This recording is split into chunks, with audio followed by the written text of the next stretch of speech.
যে আমরা সবাই একসঙ্গে হয়েছি একটা সমিতি, একটা অভিনয় শিল্পী সমিতির যে একটা বিষয় এক জায়গায় হওয়া, এটা আমাদের জন্য অনেক বড় পাওয়া।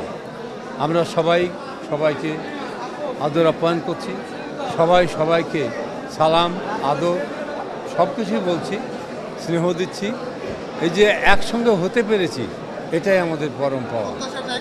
প্রত্যাশার জায়গাটা শিল্পী সমাজ, যে একটা সমাজ, শিল্পীরা যখনই কোনো ক্রাইসিস হয়েছে আমাদের দেশে, শিল্পীরা সবসময় এগিয়ে গেছে। এই শিল্পীরা বিশেষ করে অভিনেত্রীরা সবসময় এগিয়ে গেছে। আমরা ৭১-এও এগিয়ে গেছি, আমরা তারপরেও এগিয়ে গেছি, ওদের ভবিষ্যতেও এগিয়ে গেছি। আমরা চাই এই দেশটাকে সুন্দরভাবে গড়ে তুলতে। শিল্পীরা চায় সুন্দরভাবে মানুষ হয়ে সবারই উপকার করতে, মানুষের উপকার করতে, জনতার উপকার করতে, দেশের উপকার করতে। আসুন, আমি একজন মুক্তিযোদ্ধা হিসেবে বলতে পারি, আসুন আমাকে ভালোবাসি, শিল্পীদের ভালোবাসি, পরিবারকে ভালোবাসি, সর্বোপরি আমার পরম এই দেশটাকে ভালোবাসি।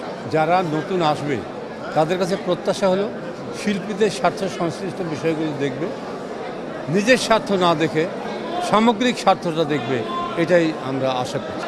একটা বিচ্ছিরি ব্যাপার, রাজনীতি কেন হবে? আমরা শিল্পী, আমরা শিল্পচর্চা করব। সেই রাজনীতির মধ্যে আমার মতামত থাকতে পারে, কোনো পার্টির প্রতি, কোনো দলের প্রতি আমার আস্থা থাকতে পারে, সেটা আলাদা ব্যাপার।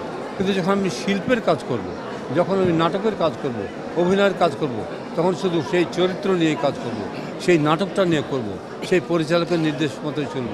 আমরা দেশকে ভালোবাসব।